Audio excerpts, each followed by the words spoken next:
Hello guys, जय जय श्री श्री राम। राम। स्वागत करते हैं आप सभी दोस्तों का हमारे सेकंड चैनल में, पाक हिंदू मूवीज रिएक्शन चैनल। कैसे हैं आप सभी लोग? उम्मीद करते हैं आप सभी लोग ठीक होंगे। तो अब हम देखने वाले हैं द लेजेंड ऑफ हनुमान के सीजन 4 का पार्ट नंबर 13। हुँ, तो भाई पिछले पार्ट में तो इंद्रजीत का जो है वो मतलब कि अंत हो गया था।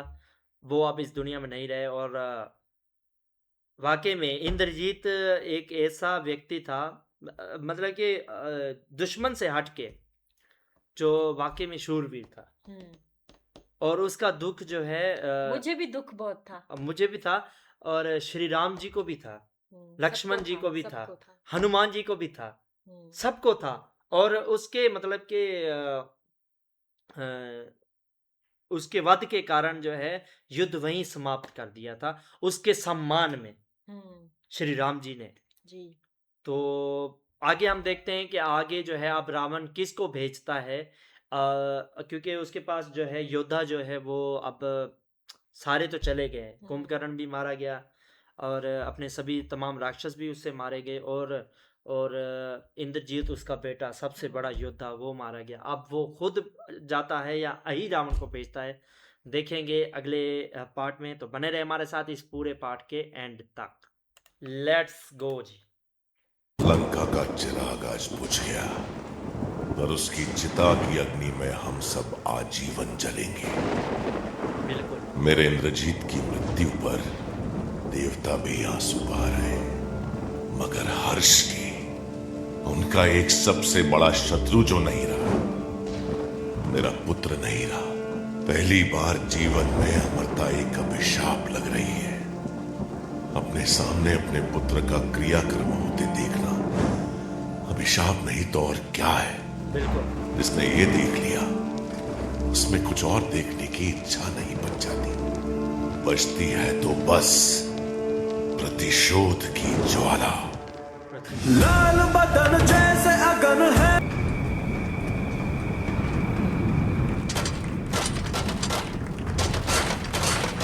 जश्न मना रहे हैं सब।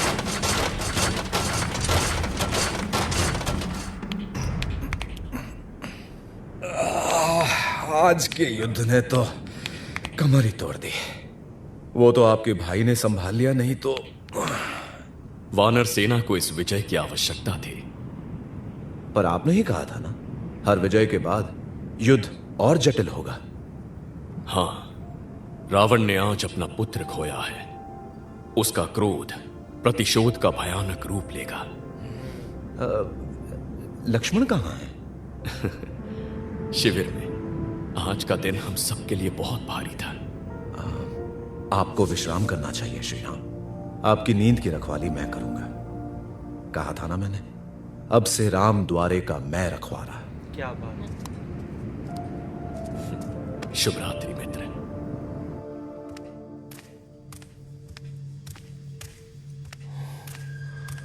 मुझे लगा रावण आ रहा है। पिताजी, हूबहू रावण। आप यहां हैं? क्यों आए हो? कटाक्ष करने? मैं आपसे विदा लेने आया हूं, पर लगा नहीं था आप यहां मिलेंगे। सोचा आप शत्रु के खेमे में होंगे, अपने बेटों के हत्यारों का संहार कर चुके होंगे। परंतु लगता है पराजय ने आपके क्रोध पर पानी उड़ेल दिया है। जय पराजय के बारे में तुम क्या जानो ही रावण? रणभूमि में कदम ही कब रखा तुमने? तुम्हारे भाई ने लंका के सम्मान के लिए मृत्यु को अपनाया, और तुम यहां खड़े उनकी मृत्यु पर ताने मार रहे हो। किसने बनाया तुम्हें ऐसा? आपने पिताजी। उनकी मृत्यु का कारण भी आप ही हैं। हम विजयी होते यदि क्या? यदि आपने मुझसे सहायता मांगी होती। अब भी मांग सकते हैं। चले जाओ लंका से ही रावण, और लौट कर फिर कभी मत आना। जब आप राम के सामने घुटने टेक रहे होंगे, तब अपने इस अयोग्य बेटे का प्रस्ताव याद करिएगा पिताजी, और पछताइएगा।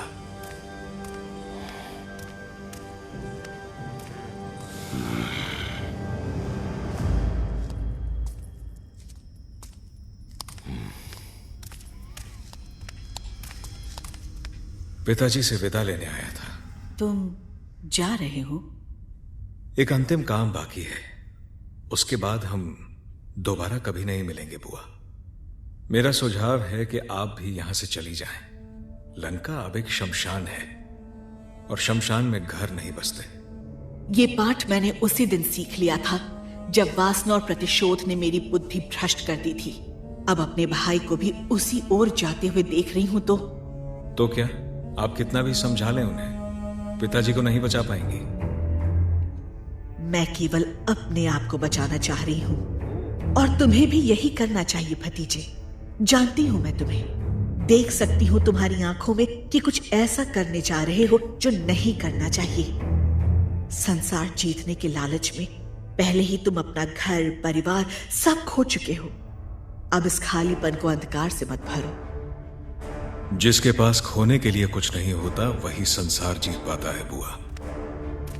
आप जाइए, अपना नया जीवन आरंभ करिए, लंका से कहीं दूर।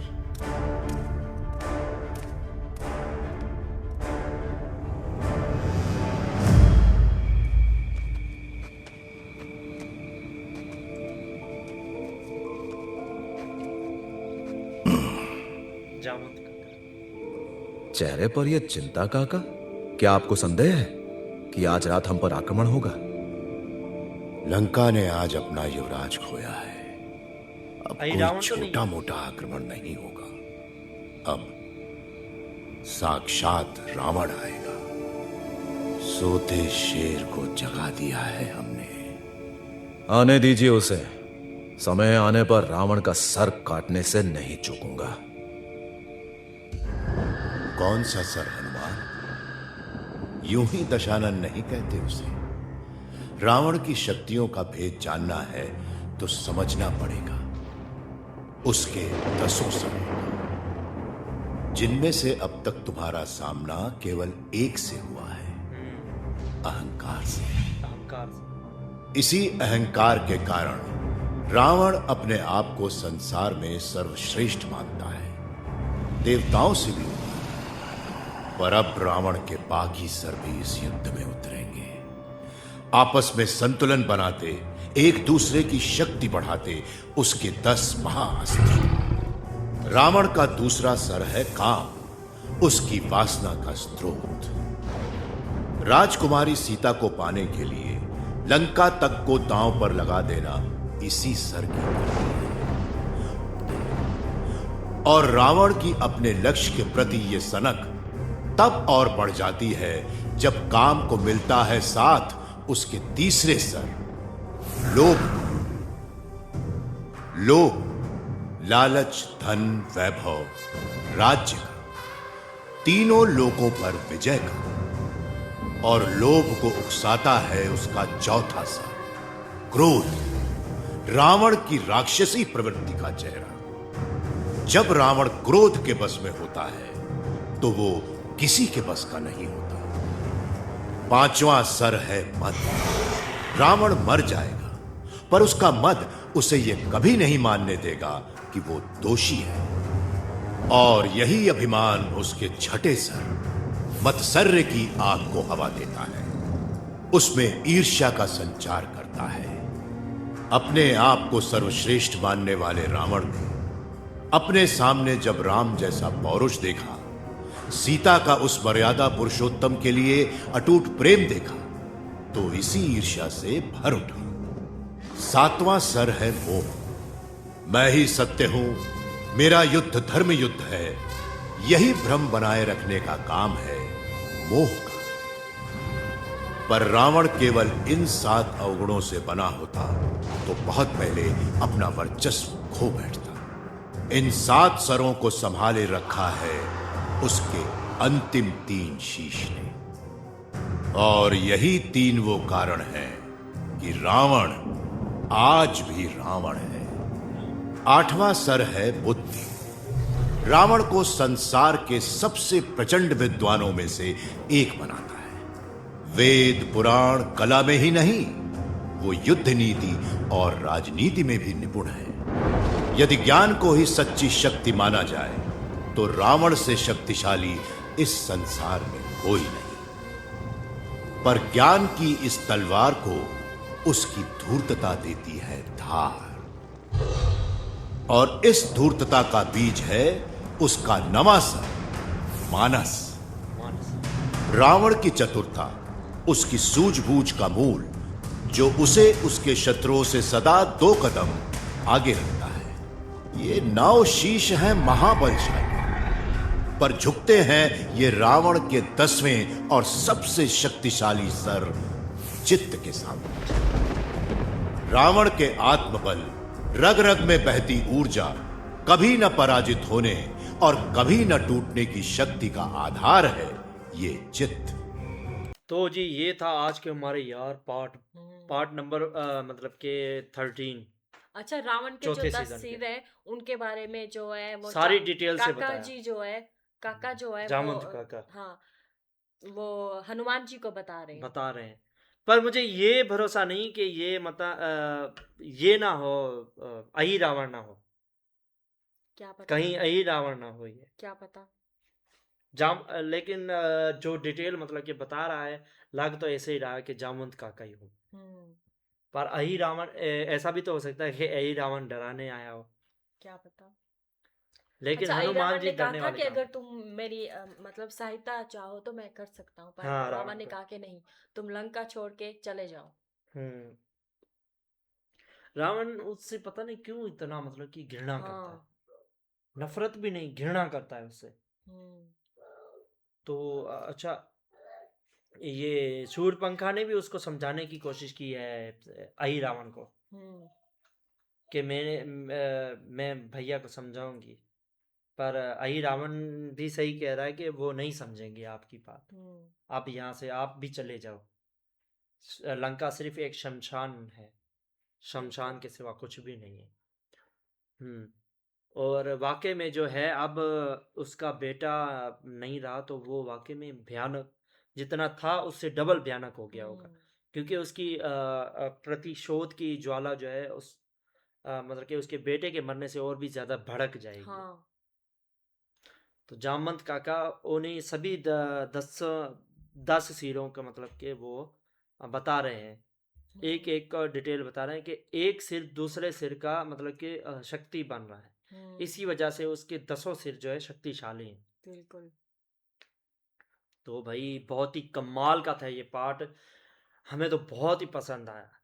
बिल्कुल। और अच्छा, हनुमान जी ने श्री राम जी से मतलब कि पूछा था कि एक जीत जो है वो ये जीत, अच्छा वो श्री राम जी ने हनुमान जी को बताया कि ये जो जीत थी इसकी हमारी जो वानर सेना को आवश्यकता थी इस जीत की, क्योंकि वो सब डरे हुए थे कि इंद्रजीत के सामने कोई भी नहीं टिक पा रहा था इस वजह से। बिल्कुल। तो भाई अगर आपको हमारा ये पार्ट पसंद आया हो, वीडियो पसंद आई हो, तो वीडियो को लाइक कीजिए, शेयर कीजिए और कमेंट करना ना भूलिएगा, और कमेंट में ज़रूर लिखिएगा जय श्री राम, और हमारे चैनल को फुल सपोर्ट दीजिए। इसी के साथ मिलते हैं नेक्स्ट वीडियो में, तब तक के लिए जय श्री राम।